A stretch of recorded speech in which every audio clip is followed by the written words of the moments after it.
5, 4, 3, 2, 1. Paz en el barrio, hippies, buenos dias. Have you noticed yours truly is the only guy around other than Greg Palast wearing a fedora these days? Our cookie to crumble today has to do with circumstance. Have you noticed jolly little gnome Bobby Reich has been joking recently about how he expects to see Obama show up on Wall Street next week to set things right by proclaiming to restore the Glass-Steagal Act. No, just kidding, sorry. Ha ha ha. Restore Glass-Steagal, I guess it just doesn't have the same je ne sais pas quoi as Occupy Wall Street, but then so it's just as important. It should be done. But even Reich realizes it's not going to happen. Nothing ever goes back. The banksters are going to get off scot-free, and the regulations that would prevent them from engaging in yet another round of economy-shattering bubbles are not going to be rewritten and reintroduced. Those that are in place, almost laughably, since the Chris Dodd Platinum Parachute Bill last year, cannot be enforced because the FBI still devotes 80% of its manpower to counter-terrorism, and we'll get back to that in a little while.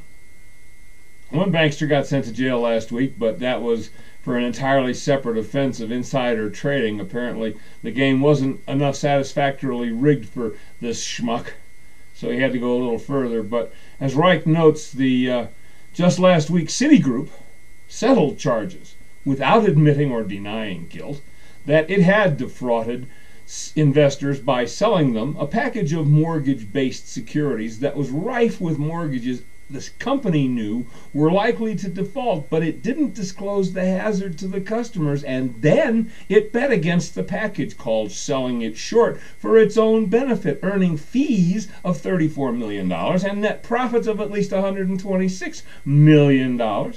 So what's Citi paying to settle this little outrage? A mere $285 million. Its CEO at the time, a certain Charles Prince, scot-free, not a dime, not a day in jail, walking.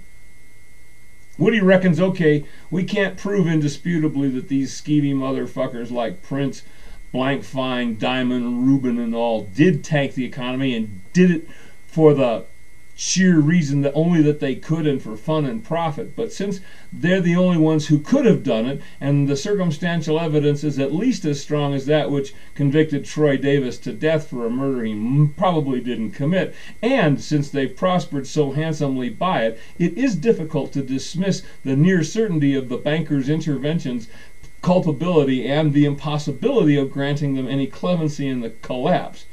So, since deterrence is evanescent and recidivism is permanently prevented by the expedient, I recommend Diamond, Blankfein, Vikram Pandit of Citibank, both Paulsons, Bernanke, Gaithner, Rubin, Summers, both Koch brothers, Phil and Wendy Graham, and that's just for starters, should be taken hence anywhere, their heads removed surgically if necessary, and then they be displayed atop pikes in and around Zuccotti Square. Liberty, brother. Occupy Wall Street.